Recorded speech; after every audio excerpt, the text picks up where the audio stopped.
Lippert looking for a clean inning here in the 7th. Hit well out to right center field. Jones still on the move, running out of room, and he makes the catch!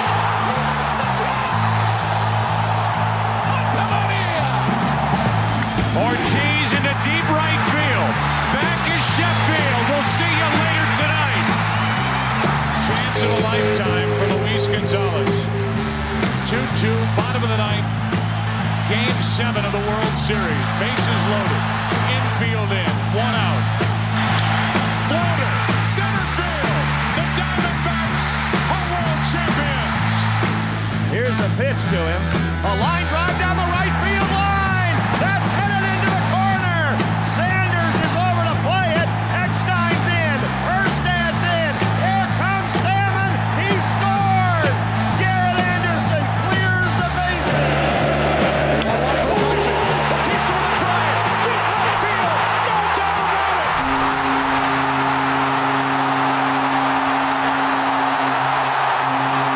Hey everybody, welcome to an episode of the JC2 podcast. I'm Blake Fraser alongside Dylan Smith, episode number 8. And before we kick things off here, just want to let you guys know about our website again. We're looking for writers. If you want to hit us up, we're looking for writers for all teams. We publish articles on Twitter, Instagram, Facebook. If you're looking to get experience in the sports journalism, this is the perfect opportunity for you guys. Dylan, why don't you kind of tell the listeners kind of what our website's about? Yeah, we're just trying to build our brand here. It's been a wild ride so far in this first 2 months. The subscribers are almost there to 100, and Yeah. we're excited. We're excited to build, and if you guys want to be a part of that, just hit us up. We'll leave the link in the description.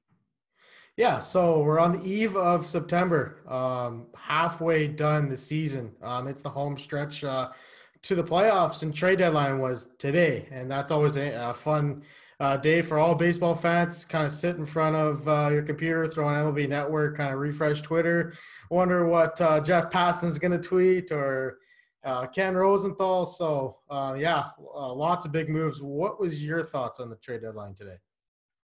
It was a lot more active than I thought it was going to be, to be honest with you. We saw some pitchers with control be moved. Mhm. Most, notably Mike Clevenger from the Indians, and we'll get into that in a little bit. But very surprising. A lot of teams are going for it, but then also surprising that the teams that we thought were going for it made no moves. So we'll get into that shortly. But like I said, very surprised.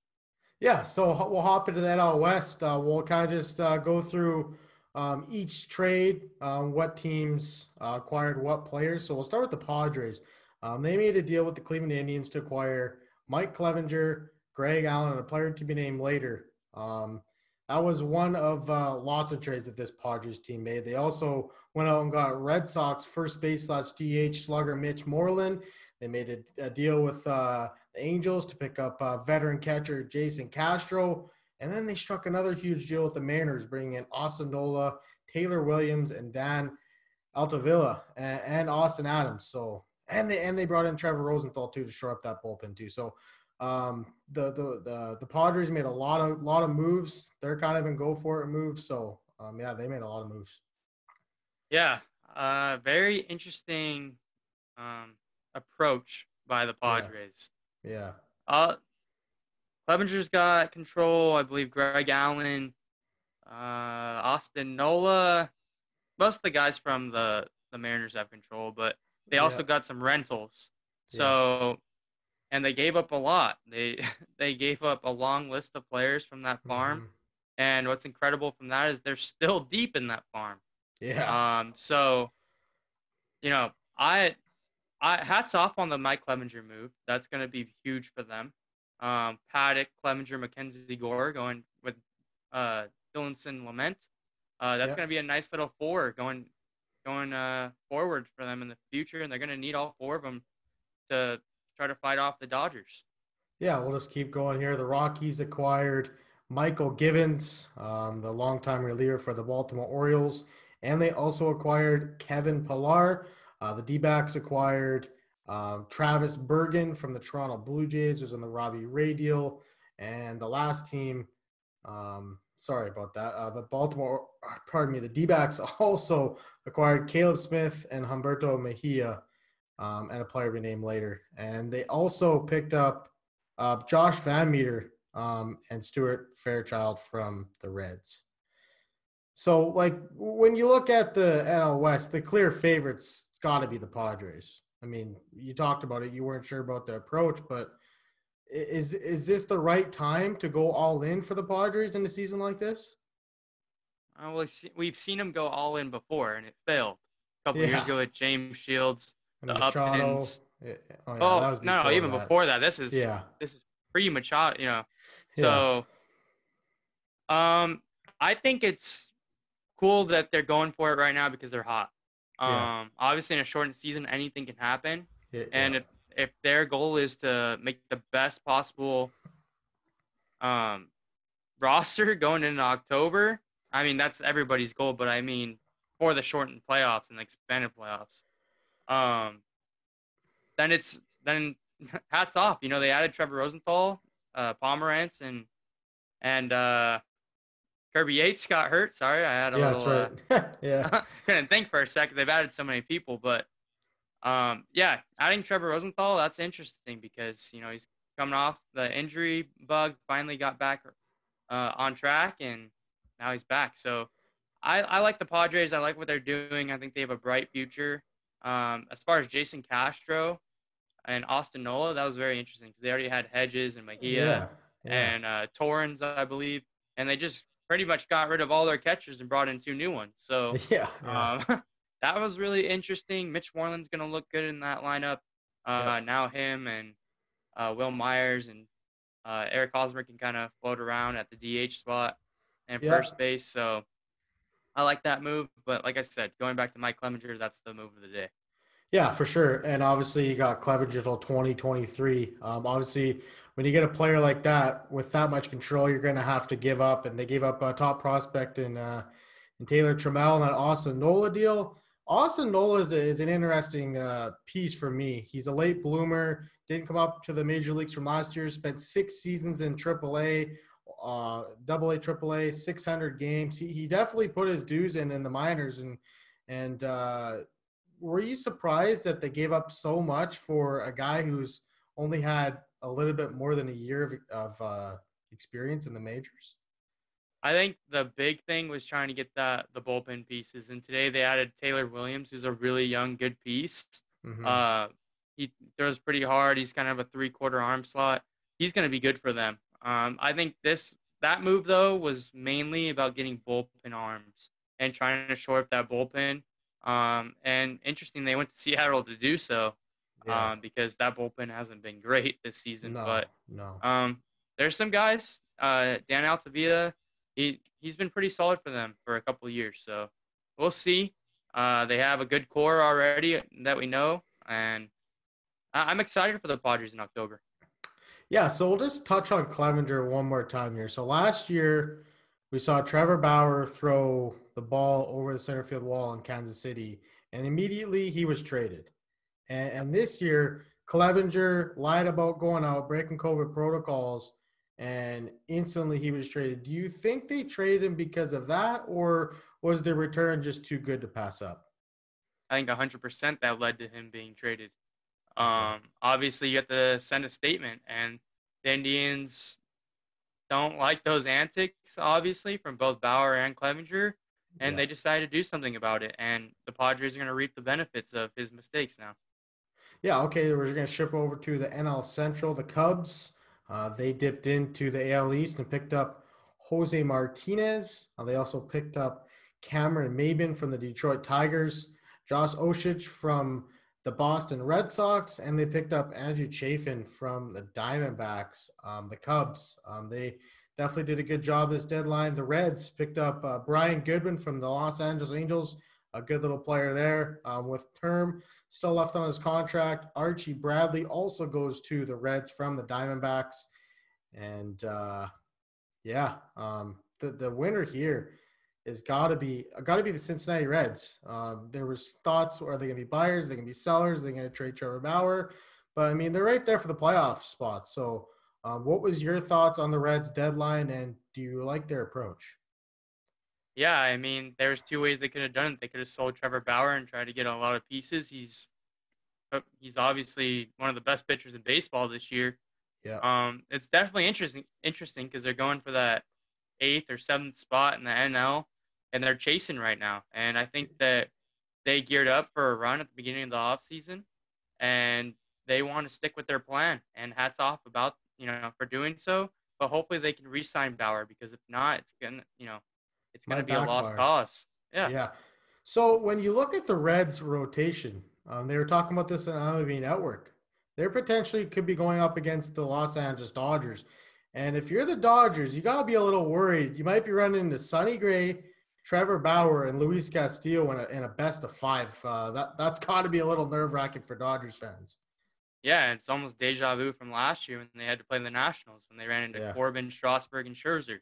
So it's definitely interesting, and we'll get into the Dodgers a little bit later, because the only move they made was, giving up Ross Stripling to the Blue Jays. But so it was interesting. They didn't add anybody, but obviously they don't fear the Padres too much. But Yeah. going back to the Reds, they're in a good spot if they could sneak into October.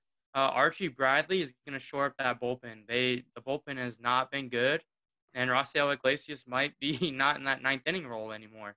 They definitely gave up Josh Van Meter, and they really like that guy. So I see Archie Bradley sliding into the 9th. Okay, and shifting over to the NL East, the Mets picked up a familiar face, Todd Frazier. He was there last year.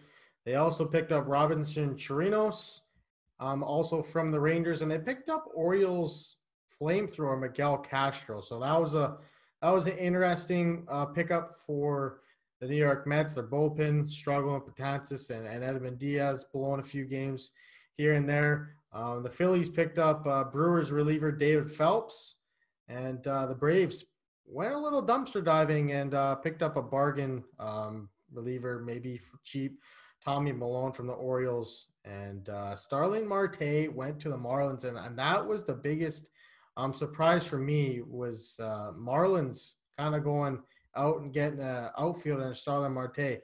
To me, that's the most interesting team. I think they're the winners of this division. What was your thoughts on Starling Marte to the Marlins? Well, the Marlins did a little bit of buying and selling, obviously getting rid of Jonathan VR, but then bringing Starling Marte in. It's huge for their future. Obviously, they've seen what Lewis Brinson can do, and maybe that was a second guess of maybe he's not ready, or there's a lot of things he needs to work on. So we're going to bring in a veteran hitter that's been an all-star, and I think it's a great move for them. It makes sense, and Derek Jeter and company are probably trying to start winning soon. So you can't just add prospects forever and exactly. and expect to win. You still need those veterans to come in and shore up that lineup or that rotation. Yeah, for sure. And Starling Marte was a great player for the Pittsburgh Pirates all those years. And are you surprised that Arizona quickly traded Starling Marte after just acquiring him? Very surprised. Yeah. I don't know if they just didn't get the player they thought they were getting, or they wanted to move Ketel Marte to center field. Mm-hmm. I really, this one's kind of puzzling, and it was interesting that he was on the move. Mm-hmm. Maybe the Diamondbacks are going to go full rebuild. I don't know. Obviously, they see the Padres getting better. They see the Dodgers are going to be there for a long time. They probably are the best run franchise in baseball, and probably are richer than the Yankees at this point. So they're going to need to really dive into getting prospects, drafting well, trading well, signing, eventually signing a guy long term. And it wouldn't surprise me if Madison Bumgarner gets traded before those years are up also, just like Zach Greinke. For sure. Now we're going to shift over to the American League, the AL West. Your Angels picked up Franklin Barreto from the Oakland A's. They also picked up Gerardo Reyes from the Padres, and they picked up Packy Naughton and a player to be named later for the Reds in that Brian Goodwin trade. You saw some highlights of that Gerardo Reyes guy, a guy that is a high 90s, touches 100 with his fastball. Definitely looks like a promising reliever for the Angels moving forward. Yeah, he doesn't have any eye-popping numbers at the minor leagues. Mm-hmm. 3.99 ERA off the top of my head, I believe it is. And then Yeah. the majors and the time that he's had hasn't been great either. But he's got good stuff. I'm sure that they're probably going to evaluate him and then try to make a game plan for him that might be different than the Padres game plan that they had for him. So I think that all the moves were good. Obviously, they're not going to contend for anything this year, and you have Yeah. to look towards the future. Franklin Barreto is going to be good, and kind of like a backup piece for Simmons if they get rid of him during free agency, or if he leaves, I should say. And then the Nottington kid won the pitcher of the year, the minor league pitcher of the year in 2019 for the Reds. So two good moves. Obviously, Goodwin has 2-3 years left of arbitration.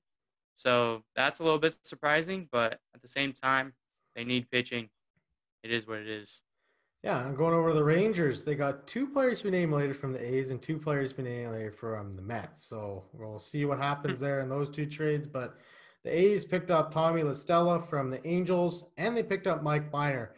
We're going to hop into the Mariners right now because this trade with the Padres was very interesting. The fact that they got Taylor Trammell in this deal, they got Ty France, who's had some time up in the majors, Andreas Munoz, a player to be named later from the Padres, and now they got a player to be named later from the Blue Jays, along with Luis Torrens. So that trade with the Padres, in my opinion, the Seattle kind of fleeced the Padres in that Austin Nola trade. Like the fact that they got Taylor Trammell in this deal, he's number 60 in the top 100 prospects. Like, this guy has now been traded twice. Is that a little puzzling to you that a guy this good can be traded twice in 2 years? Well, San Diego has a lot of outfield prospects. So that's one thing you have to evaluate. That is Two, true. they're going for it right now. They need MLB ready players. They don't need players that are going to be ready in 2-3 years. So moving on from all these young players isn't really surprising to me.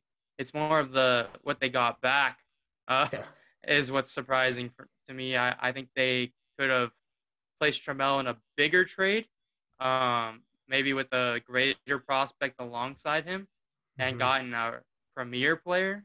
But depth is what they need right now, and they were taking care of what they needed right now. So is it puzzling that he got traded twice? Not exactly. I think that he's obviously got talent, or he wouldn't be in the top 100 prospects. Yeah. But he just needs to go to a team that wants to develop him. Doesn't need MLB ready pieces. Yeah, and obviously when you look at the Mariners outfield for the future, Jared Kelenic, Kyle Lewis, now Taylor Trammell, that's a pretty promising outfield for Jerry DiPoto's outfield for the future with the Mariners. Yeah, it's going to be dangerous. Fortunately for the rest of the AL West, they need a lot of work in that infield and a lot of work in that pitching. So yeah, definitely. But as far as the outfield goes, yeah, very very dangerous. Hopefully, yeah, so for them in the future. We'll shift over to the AL Central, and only two teams made moves. The Indians, notably, they got a haul from the Padres for that Mike Clevenger deal. They got Austin Hedges, Cal Quantrill, who's off to a good start this year, Josh Naylor, who has a lot of power, big lefty bat, Gabriel Arias, who is a good up-and-coming shortstop prospect, Joey Cantillo, Owen Miller, and then the Royals picked up Edward Olivares, and a player to be named later. So what was your thoughts on what the Indians got? They're kind of in a tough spot. Lindor is most likely in his last season in Indians uniform. They're most likely going to shop him this winter. What was your initial thoughts on the haul that the Indians got back from Mike Clevenger? Yeah, I mean, Cal Quantrill will slide right in there. They know how to develop pitchers. Yep. So Clevenger, I mean, we said it already. He made a mistake, and the Padres reaped the benefits of it. I don't think Clevenger would have been available if he didn't make those mistakes. But I also don't think Clevenger is too upset that he's going to the San Diego Padres right now because obviously sunny San Diego over Cleveland. So um, the Indians made a good trade. They already have a really defensive-minded catcher, and now they're adding Austin Hedges to that. So that's a little, with Roberto Perez and now Austin Hedges, that's a little puzzling because there's not much offense coming out of those two bats. Yeah. And then obviously they needed lefty bats, so Josh Naylor's going to slide right in. I think they could have added somebody a little bit more prestigious, but they're worried about their payroll right now. Obviously, they're going to need some young guys to come in and play on those rookie contracts and produce. So if there's any chance of them keeping Lindor, which I don't think there is, but at the end of the day, they're going to need some of that. So obviously, in a couple of years, Clevenger's going to get a lot in arbitration. The Indians aren't going to pay that. Hopefully, they keep Shane Bieber for the long run like they did with Kluber, but we'll see what happens. When you look at the Indians, the last 2 years, Kluber traded, Clevenger traded, Bauer traded. That's a possible 3 aces on any team. I mean, do you think it's kind of like weird that the Indians have had this much of a sell-off with the starting pitching? And were you surprised that they moved a guy like Clevenger when they're in first place in the AL Central? I think this move was mainly about the events that happened with Zach Plesac. Yeah. I do not think that Clevenger would have been moved if that didn't happen. Yeah. As far as them trading off this pitching, obviously they know that they can produce pitchers. Their rotation is still really good, even without Clevenger. So, obviously they're trying to shore up those prospects and that roster, and hopefully they can compete a little bit longer by doing so. Yeah. But we'll see what happens. I mean, they need to trade Lindor for pieces to even compete with the White Sox team that's coming. And then the Twins are good right now. I don't know how long that will last. Obviously, Nelson Cruz is getting older, and Donaldson's old, and Kepler's good, but they're gonna need more than Kepler. For sure. So Cleveland's kind of in a weird spot. I don't think they'll go full rebuild. Mm-hmm. Kind of like a retool type thing. Yeah, they're gonna get rid of Lindor and then try to get pieces. Obviously, from trade, they're not a team that signs players. You got to think though. Wouldn't you think they would have got more for Lindor if they would have traded him at the deadline today, rather than wait, to the winter and the team gets a year and a month for a playoff run? Do you think the Indians could have maybe moved him today? No, because they're in first place. You don't move. That's like, I'm not going to move Fernando Tatis off the Padres.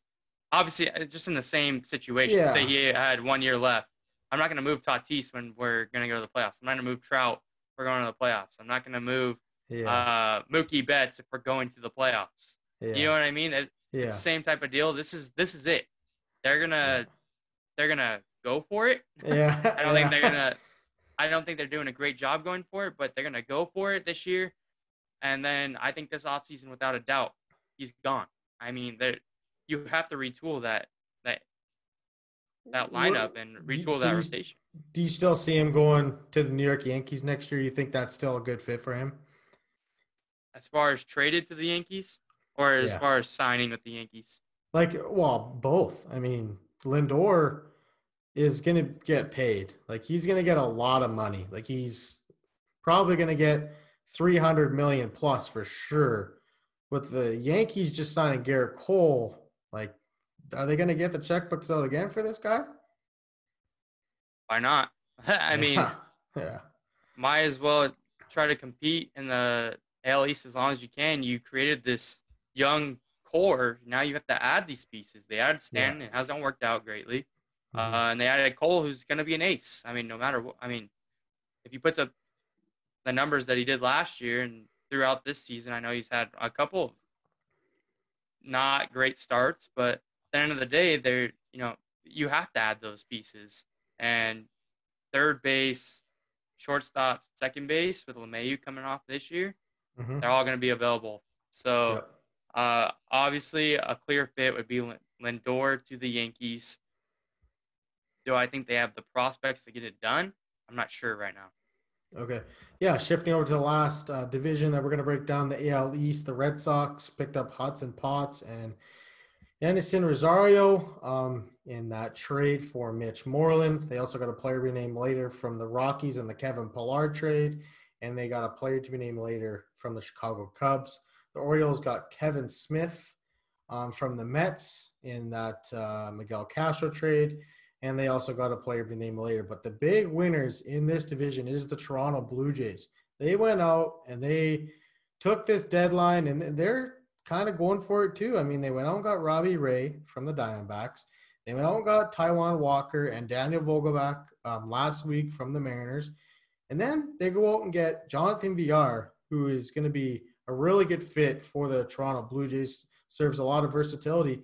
And then an hour after the trade deadline, out of nowhere, all of a sudden Ross Stripling is a member of the Toronto Blue Jays, which came to a surprise for me. I didn't see the Dodgers moving somebody like that, especially when they didn't acquire any pitching. But what was your thoughts on the Toronto Blue Jays deadline? I mean, they're going to need the veterans to, like I said before, I think it was about, I don't know who, I think it was about the Marlins. They're going to, at some point, need to bring in veterans around this young core. Yeah. Obviously, these veterans are not impact pieces, I would say, but they're veterans that will get it done in the postseason. Yeah. Whereas we'll see how long they're in the postseason, if they get there, but it helps their chances against the Oakland A's, which is who they'd be playing right now. So, I mean, I like what they did. Robbie Ray, free agent. Potential bounce back. We'll 2017, he was 15-5. Yeah, I like Robbie Ray. I always have. I know you know that. Yeah. I know he's retooled with his mechanics a little bit, but maybe we'll see him go to the bullpen like Pomerantz last year. It'll be interesting for sure, to say the least. Yeah. But these aren't impact pieces for me. Like Jonathan Villar, he could swing the stick and steal some bags, but he's not going to play good defense for you. And he hasn't played shortstop all year, and that's where you're going to need to put him. So I'm interested to see how he does. I personally think they should have went after Andrelton Simmons. Yeah. And they could have even added both of them. They have a low payroll. They could have took on the money for the last month of the season and did it. But hey, if they're fine with Jonathan Villar playing shortstop for a little while, it is what it is.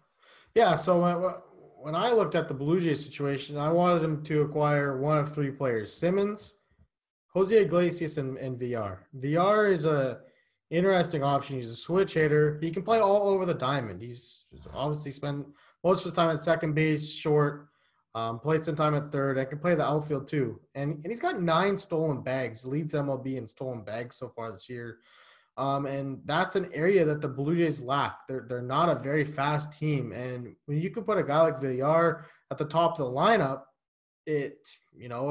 everybody moves down. Biggio goes down. And then Bichette comes back, and all of a sudden your bench gets deeper too. I kind of like the addition of Vogelbach a little bit.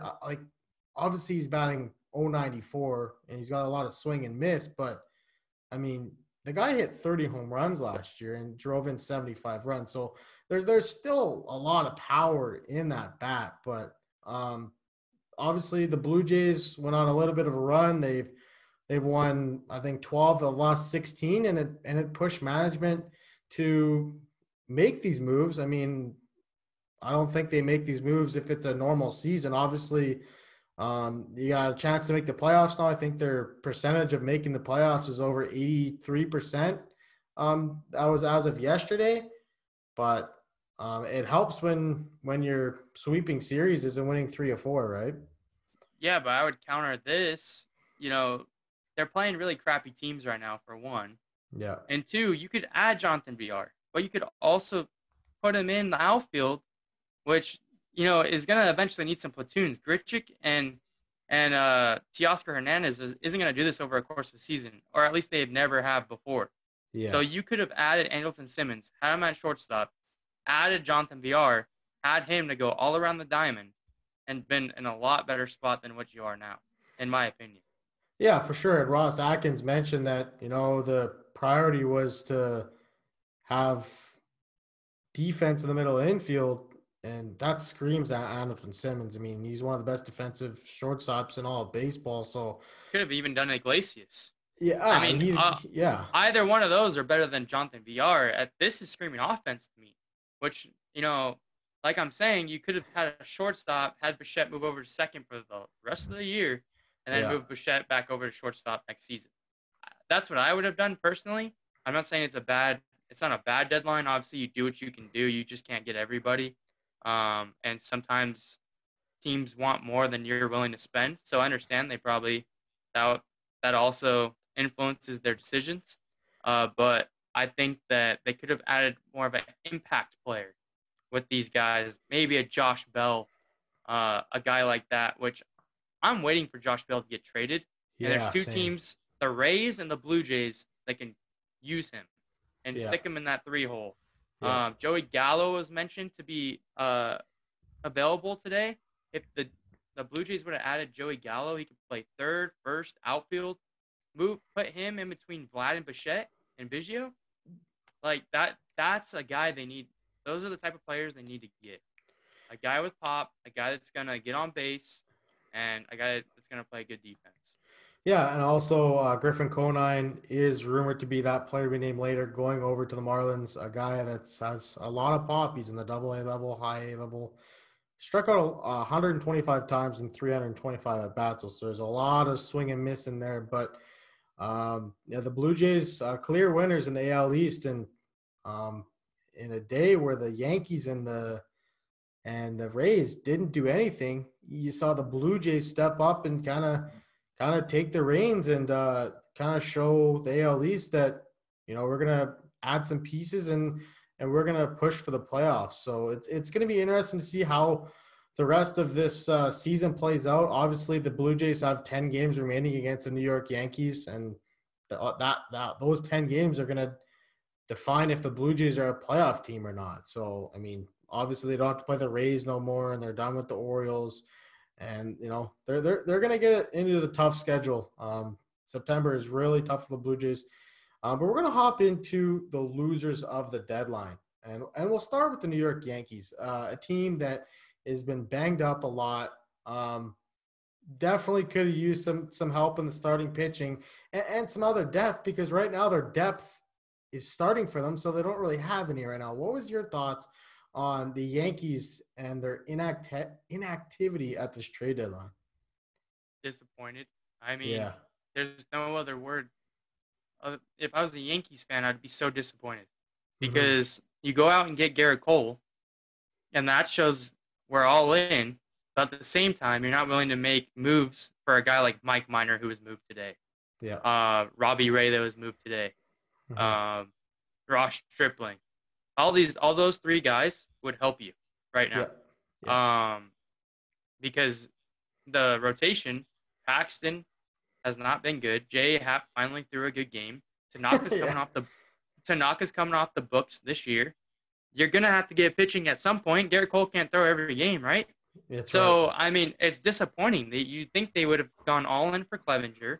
I don't know the Indians want to trade with them, but just, it's just disappointing because Stanton's hurt, Judge is hurt, Weber's hurt. Like, why isn't Simmons going to the Yankees? Yeah, exactly. Why is Andrelton Simmons going to the Yankees? They could take on some money, and they have a guy that could shore up their infield right there. It makes no sense to me.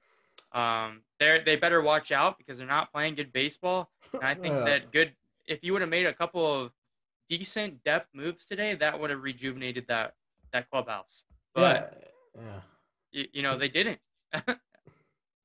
It's definitely a team that's on a skid right now. I mean, they just snapped their 8-game losing streak when they beat the Mets, and it's a team that just looks lost without their big guys. I mean, Gary Sanchez has been just flat out awful. I don't care. He hit a walk-off grand slam yesterday, but that guy's been brutal all season long. And Judge has hurt his calf. Stanton can't stay healthy. Can Aaron Hicks stay healthy for once? Like, I don't know. There's just so many questions with this Yankee team, and I think it's going to end up costing him in the playoffs. Like, I predicted him to win the World Series this year, but like I don't think I'm as confident anymore in saying that because this team didn't show me at the trade deadline that they want to be a contender. I mean, obviously injuries are a part of baseball, but I mean, you still got to replace those guys. When you look at the Blue Jays, Pearson, Shoemaker all got hurt, so they went out and replaced those guys. Of course, those guys are going to come back, but I mean, they still went out and got guys to replace so they can stay in the playoff hunt. The Yankees didn't do that, and they're a loser. They're a loser for me. The Rays are also losers, sticking with the AL East. I thought this team would have went out and got, an impact bat. Jose Martinez got shipped to the Cubs. He obviously wasn't off to a good start. Wasn't a very good fit in that lineup, but I don't know. This Rays team is full of misfits and guys that aren't expected to be good, but they find a way. But I thought they would have added a little bit of offense. Well, look at all these teams that are going for it right now, and you'd think the Rays would be right in the thick of things. Like, you would think they'd be as aggressive as the Padres. Not that aggressive, but, even if you gave us go half get a that Lance aggressive. Lynn or something. Oh, yeah. Like Mike Miners, I think is going to be really good with the A's because that's a big ballpark. Yep. Obviously, the new Texas ballpark is also big, but I just think it's going to be a really good fit for them. They need a starter. And like I said, Josh Bell before, there's two teams, the Blue Jays and the Rays, that I feel like he would fit perfect into their lineups. If the Rays can add a guy like that, or even JD Martinez, or a bat, an absolute just professional at bat in that lineup behind all these guys, that would have took them to the next level. Look at the Diamondbacks when they got JD Martinez a couple of years ago. Obviously, JD Martinez is, his value is at the all-time low right now. Because of his opt-outs. Well, that, and he's batting like 206. Yeah. He's not doing well, but change of scenery, stick him in that Rays lineup. You could have seen him go off like you did with the Diamondbacks a couple of years ago. I just think that the Rays need an impact player at some point, and they have to stop waiting for these prospects to be that impact player. You have to add an impact player with those prospects that you have. That's just plain and simple to go to the World Series and win it all. Yeah, no, definitely. And we're going to hop over to the AL Central, the White Sox. They were the team that made all the splashes in the offseason, and they brought in Edwin, they brought in Grandal, they brought in some other pieces to fit with that young core, but they with Kopech opting out, I thought this was a perfect opportunity to go out and get a guy like Lance Lynn or go out and get a guy like Mike Clevenger, and they didn't do anything. And it was just really puzzling to me. Like, this team has been so good offensively. You could have rewarded them with a little bit of pitching help, and they didn't even get anything back. Yeah, and at the end of the day, there's not really any pitching on the free agency market that's going to, other than Bauer, who's doing really good this year. Mm-hmm. Track record has had really good years, had some down years, decent, above average. It's still above average, but this year is elite. So I don't know. I mean, the White Sox, at some point, they're same boat as the Rays. Like, you have to get rid of some of those prospects. They have Luis Robert, looks like he's going to be promising and be a star, but you have to add somebody in there that's just going to be a professional at bat. They have a lot of young kids right now. Grandal, he's a catcher. He's offensive, but he still has a swing and miss to his game. I'm talking professional at bats. Like, this is so biased, but David Fletcher, for example, okay? David Fletcher, contact rate 93% since he came in the league. 93%. Give me a guy like that. Give me a guy that's going to take a professional at bat that gets on base, like an Anthony Rendon. These two guys are just coming to me because I watch them, more than any other team. But a guy like that, and you can pair in that lineup, that's going to take the professional at bat, that's going to get on base. same thing with the Rays. I feel like I'm preaching this just way too long, but this is what I think with these two teams. Give me those, and then obviously impact pitching in the bullpen for the White Sox. Yeah. Steve Cishek hasn't been what they expected him to be. He's had his ups and downs. They need impact pitching in the bullpen, and they have some young kids. Now you just have to, take some true veterans and put them in that pen. Yeah, they could have went out and got a guy like Trevor Rosenthal or Archie Bradley, and they just didn't do it. But when you look at their prospects, when you say you would, it's time to start moving some prospects, would you look at a guy like Nick Madrigal that could possibly be moved out for one of those impact bats? It's interesting for sure. Let's see. They got Jose Abreu, Grandal, Moncada, Robert, Eloy. And they got Tim Anderson at short. And Mazzara. So, Madrigal might even be that guy, though, that's just going to get on base and steal bags. So that's why I wouldn't get rid of him. Yeah. He's very valuable. I'm just talking a vet. I think they need to add a vet in their bullpen and in their – obviously, Jose Abreu, underrated. Yeah, he's unbelievable this year. Just crazy. I'm just thinking of teams like the Kansas City Royals a couple of years ago. They added Kendrys Morales. They added Alex Rios. They added Ben Zobrist. Mm-hmm. All of those three guys around a young Hosmer, Moustakas, Alcides Escobar, Salvador Perez. Mm-hmm. You have your core. You need those veteran hitters that are going to get it done for you and have some leadership. So obviously Ben Zobrist, he's a playoff player. I'm thinking like a guy like Daniel Murphy. Murphy has had great success in the playoffs. Why not add a Daniel Murphy to your lineup and stick him? That's a professional at bat. Daniel Murphy is a professional at bat. Yeah, I was a little surprised that the Rockies didn't sell off Daniel Murphy or sell off Daniel Bard. Daniel Murphy is a guy that is a proven hitter, like you mentioned, who was hitting 320 at the start of this year. He's obviously cooled off. I think he's hitting 270 now, but I mean, still a very proven hitter. He's been a power hitter, and they have a White superstar Sox, that wants to win. Yeah. If you're trading off pieces, then who's that telling, hey, we're not really in it. We're not trying to win.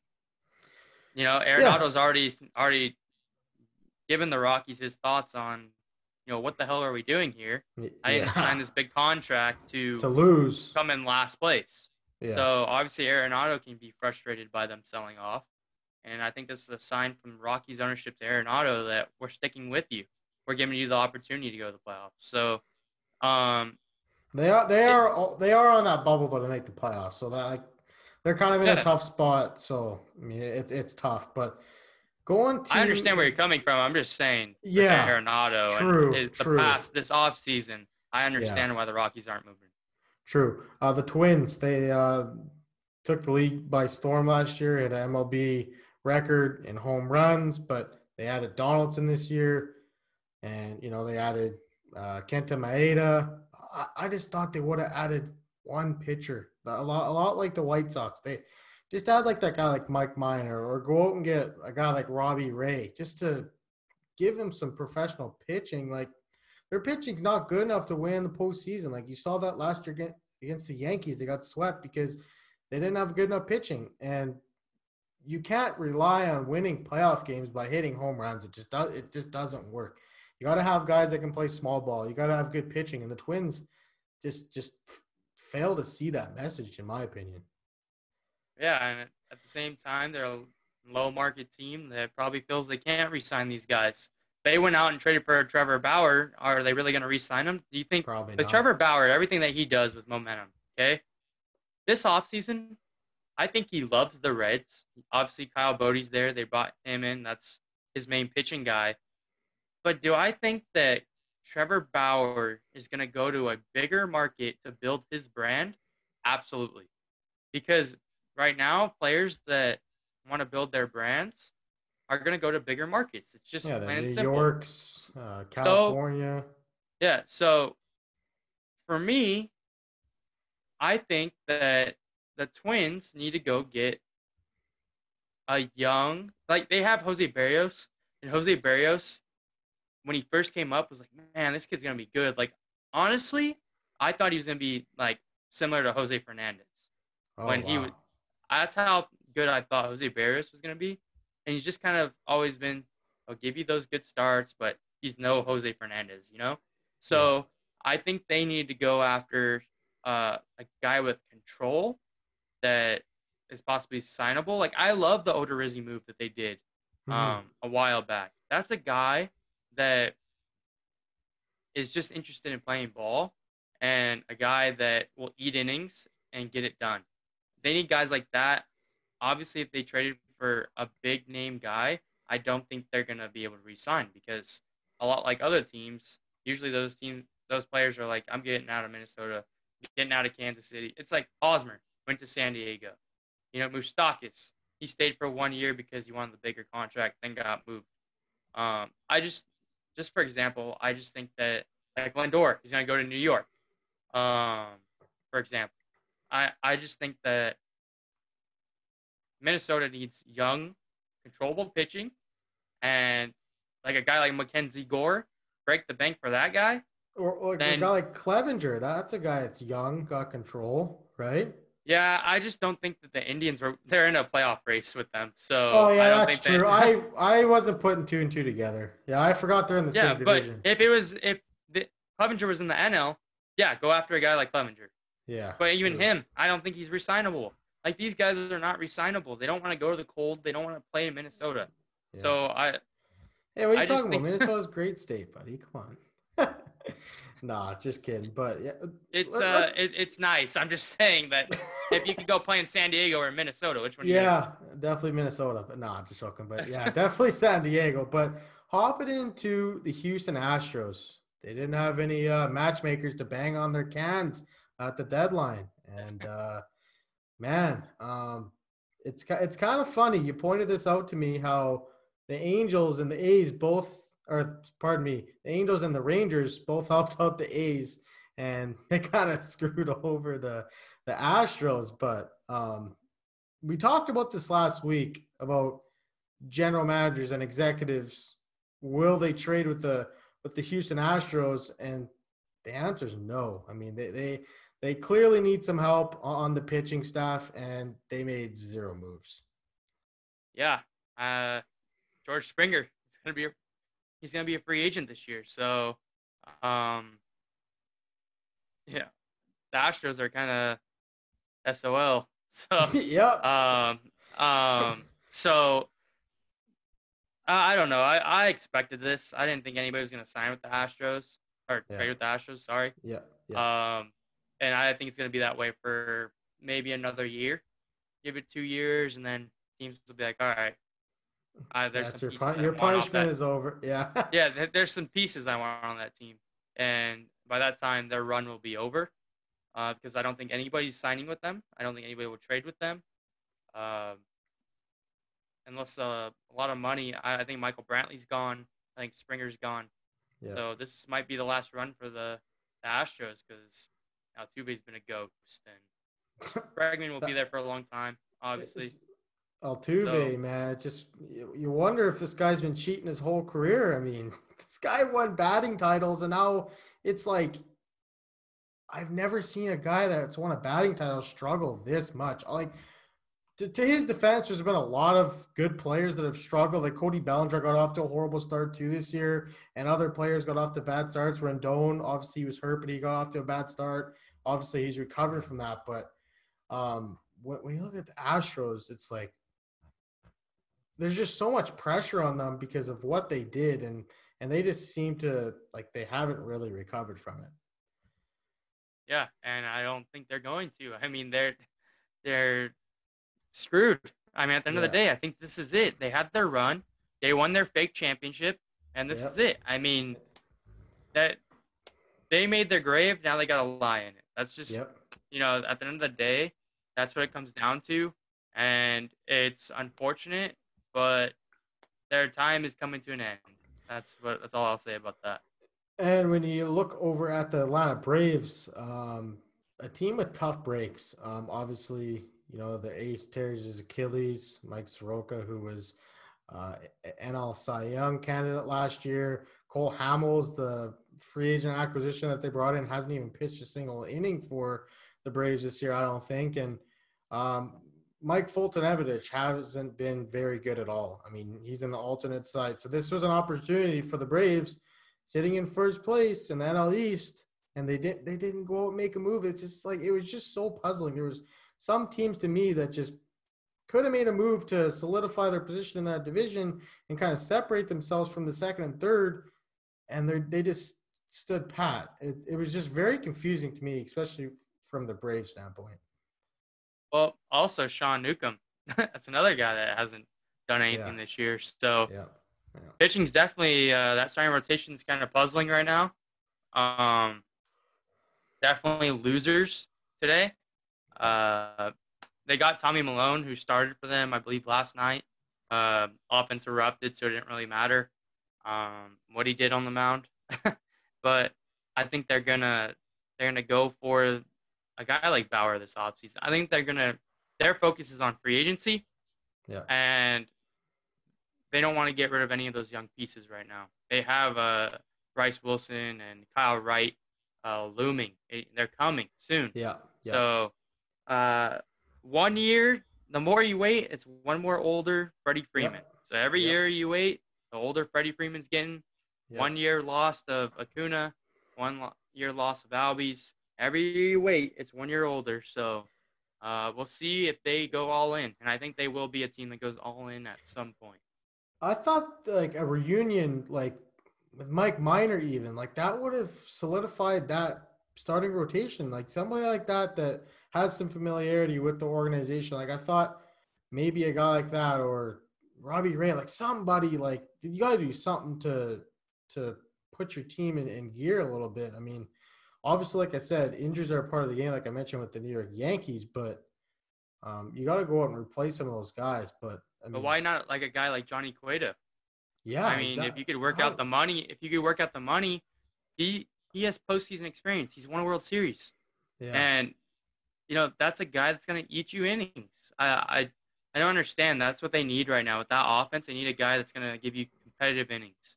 And some days they don't get those. So it's definitely, obviously, they're looking towards the future. This year they'll see what happens, but it is what it is. That's their decision. We will point out that they were interested in Mike Clevenger, but I don't think Alex Anthopoulos wanted to part with Drew Waters. I don't think that he wanted to go down that route. Obviously, he's a top prospect for the Braves, but Alex Anthopoulos is a guy who's made big moves in the past. When he was with the Blue Jays in 2015, he went out and got David Price. He went out and got Troy Tulowitzki. He went out and got Ben Revere at the deadline to push the Jays into the playoffs. So I was a little bit surprised that he was very quiet on this deadline. And we're gonna shift over to the Nationals. The Nationals, obviously, Strasburg was lost to injury. Juan Soto had COVID at the start of the season. He got off to a slow start, but this team could have sold off at the deadline, and they're in dead last in the NL East. It just didn't make sense at all. You could have traded Asdrubal Cabrera. You talked about those major league at-bats. That's a guy who will give you a big league at-bat. Sean Doolittle out of the pen. It's Howie Kendrick. Howie Kendrick. Yeah, he's a guy who hits 300 and has performed in the playoffs like you saw last year for the Nationals in that run. So it was people would have been knocking on the door for Howie Kendrick. I know. There would have been at least 10 teams calling. Like if the Rays got him, I'm feeling good about the Rays. That's not a superstar, but that is a competitive elite, professional at bat. He's going to give you at bat every single time. The Nationals are puzzling. They're coming off the World Series win, and you got the World Series hangover. We see it every year with every team, other than the Astros. But it is what it is. They have a lot of declining players, and I think they just wanted to reward them by saying, you know what, we saw what you did for us last year. We're going to hold on to you. We're not going to make you move right now. But Asdrubal Cabrera should have been moved 100%. Especially with Carter Kieboom, I think he's up. So why even have Asdrubal Cabrera right now? Exactly. He actually might be injured, to be honest. I think he might. I think he might be injured. No, Asdrubal Cabrera. I feel like I saw something about him being injured, but hey, that's off the top of my head. I don't know if that's correct. And then the last loser for me is the San Francisco Giants. Same story as last year. They could have sold Massive Bumgarner off at the deadline. They didn't do it. They held on to him. Part of that was because of Boshi's last season. I don't think they wanted to sell off at the deadline. But that, like, this year, like, Johnny Cueto could have been traded. Tony Watson could have been traded. There was just a missed opportunity in the Giants. Like, I understand, like, there's expanded playoffs and they're a half game out of that final playoff spot. Like, I understand that the Giants are playing a little bit better than expected, but this team is not a playoff contender. They're not. They're playing over their heads, and they should have been clear sellers at this deadline to get pieces towards the future, and it just didn't happen. Yeah, and I already said Johnny Cueto should have been moved. Kevin Gausman could have been moved. Tony Watson could have been moved. Yeah. Trevor Cahill could have been moved, maybe for nothing, but still could have got moved. You know, I don't understand. Farhan Zaidi is very smart. He's very smart. So obviously he's got a plan. I just don't know what that plan is on the outside looking in. They need to. I think they're going to end up spending money on players eventually with that older core. They're going to try to trade for some young players, spend some money on they were in on Bryce Harper a couple years ago. Yeah. So I think they're going to end up trying to sign a guy long term. Maybe that's a George Springer. Maybe you put him with Yastrzemski, and that kind of kickstarts you back in the right direction. But at the end of the day, they do need some young core to build around. Yeah, for sure. Now we're going to hop into some players that were not moved, we either thought they were going to be moved or we were surprised that they weren't moved. The first guy I got is Jackie Bradley Jr. This guy could have been serviceable for a lot of teams. He's a very respectable defender in the outfield. He's still a fast guy in the outfield. He still gets on base, and he can still swing the stick. He's a guy that gives you professional at-bats. And I was just very surprised. I mean, you saw them sell off Kevin Pillar and Mitch Moreland. Why not sell a guy like Jackie Bradley Jr.? Yeah, and it's interesting. Maybe they try to re-sign him, but maybe they didn't have much trade interest in him. I don't know why they wouldn't. You would think that the Reds, who are getting Brian Goodwin, would also be interested in Jackie Bradley Jr. Or the Indians, who have a brutal outfield. Yeah, just some type of, notable name. It's interesting he didn't get moved. Maybe the price tag was too high. Maybe it was. Yeah, true. And they got rid of Pillar, so they got rid of outfielder. And maybe they want to see Benintendi, JBJ, and Alex Verdugo every day. Yeah, no, definitely. Lance Lynn, Rangers starting pitcher. I really was very shocked, very, very shocked that this guy did not get moved. It was rumored to be him going to the Blue Jays were interested in him, the White Sox were interested in him, but at the end of the day, they just kept him. And this is not a playoff team. He's still got 1 year of control left at a very team-friendly $8 million contract. This is the best we've seen Lance Lynn pitch, and in his whole career, like, he's been lights out. He's got an ERA under 2. In my opinion, the Rangers are going to be kicking themselves in the back, knowing that they probably should have cashed in on this guy. What do you think? Yeah, and I think they should have cashed in. I mean, he's got 1 year of control. He's pitching the best he ever has. Yeah. And obviously with that new ballpark, maybe you could have got somebody that's going to be impactful in the next 3 years and bring you fans when they can come back to that big ballpark. So we'll see what happens. Maybe he's moved during the off season because the pitching is not great. If you go look at that free agents list, there's just only a handful of guys you're like, oh, he can impact my team. So maybe we see them make a bigger deal than what they would have gotten this offseason than if they did today.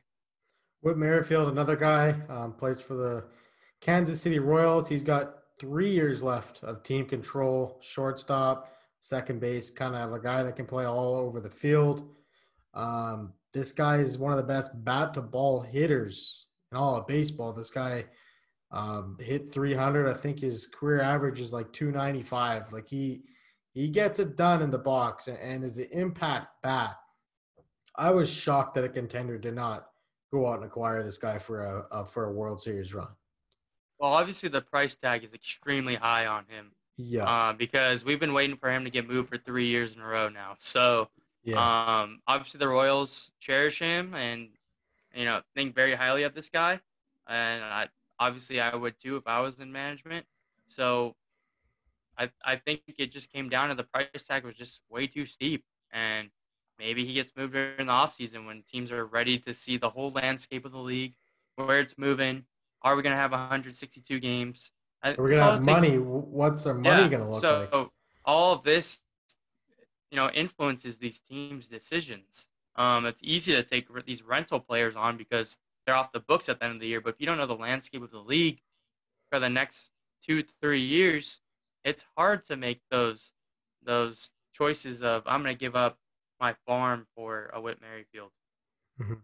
Yeah, and Jose Iglesias, shortstop for the Baltimore Orioles. This guy was not swinging a hot bat when he first came up in Detroit, and now this guy's hitting over 400. Like, it's just been a crazy turnaround for Jose Iglesias, and the Orioles are just going to hold on to this guy. I don't know if they want to keep him and re-sign him next year and kind of build the infield around him. Like, I'm not sure. Maybe that's a piece that they want to hold on to, but man, I thought that it was a missed opportunity not to trade this guy. Yeah, and once again, puzzling. I mean, all these guys, you can say it's puzzling. Jose Iglesias definitely could have been used by multiple teams. We noted the Blue Jays need a shortstop. The Yankees need a shortstop right now. And I'm sure other teams would be willing to shore up their defense. So it's definitely confusing. But at the end of the day, he probably wasn't going to be worth much anyways. I mean, the Orioles signed him on a minor league deal. I mean, yeah. What really are you going to get out of him? Well, look what he's doing this year, though. Like, you don't think, maybe it would have been smarter. It would have been smarter to send him over to the Mets and pair him with Miguel Castro, or send him over to the Rockies and pair him with Michael Givens to be a depth piece there to get more out of that trade. That's what I think is. It would have been more worth it to pair him with these other names, other trade pieces they had, than to actually trade him just for himself. Yeah. And then the last guy that we both thought would be on the move was Andrelton Simmons. You're an Angels fan. Kind of just tell me your thoughts on why Simmons was not moved. Well, if you look at the free agency list, there's not many shortstops available either. So it's either re-sign Simmons, or obviously now you're letting him walk for free, which would make no sense. So I'm assuming they're trying to extend him. I'm not really sure. I thought he would be moved. I was surprised Goodwin got moved at the last second. Yeah. Because of his years of control. So we'll see what direction the Angels are trying to go at the shortstop position. Obviously, David Fletcher's filled in nicely, but also just isn't. He's not built to be a shortstop. He just isn't. So they just added Franklin Barreto. I don't know if that's the future. If that is the future, it's very, flip a coin. We don't know how it's going to go. So I think they should have traded Andrelton Simmons for prospects because he's making $15 million, or should have made $15 million this year. I don't know what his prorated salary is, but he's not going to get that on the free agency market. There's no shot. No, definitely so not. If he's willing to come back on a 3-year, $30 million deal, which I feel is fair, then I think it's a perfect fit. But if he's not, the Angels missed out on getting some prospects. Okay, so I'm going to ask you a couple questions here. The Padres, Reds, Marlins, Mariners, Indians, and Blue Jays. Those are the winners of each division that we kind of talked about. Maybe outside of the Padres, what winner do you think the moves will have the biggest impact on moving forward in September? Outside of the Padres. So take them completely out? Yeah, because they're obviously those moves are going to have a huge impact on them, but impact in September? In September? Yeah. A team that we didn't talk about that is actually impactful moves in September is the A's, Tommy La Stella and Mike Minor. Yeah, true. I think those two guys are going to impact their teams the most. As far as total impact, it would have to be the Blue Jays because they acquired all the most veterans. And they acquired position of need other than, obviously Jonathan VR. Like I said, I still think that the other two options were better than him, or they could have got both of them. Even at Freddie Galvis, like they had Freddie Galvis already. Yeah. He would fit in obviously nicely with them. Obviously, he's Jonathan VR. Similar to VR. Yeah, Jonathan VR is a good player, but he's only played second base this year, and you need a shortstop. And and Atkins said that he wants to get run prevention. Yeah. Well, Vogelbach is not going to give you run prevention, and Jonathan VR isn't going to either. So obviously their plan changed pretty quickly. Yeah. But hey, I don't know. I think the Blue Jays.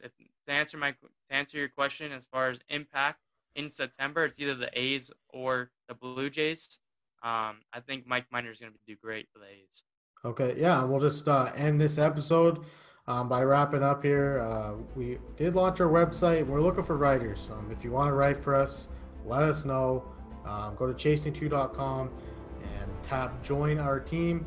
Click on that. Fill out your email, your name, fill out what team you'd like to cover. Tell us a little bit about yourself.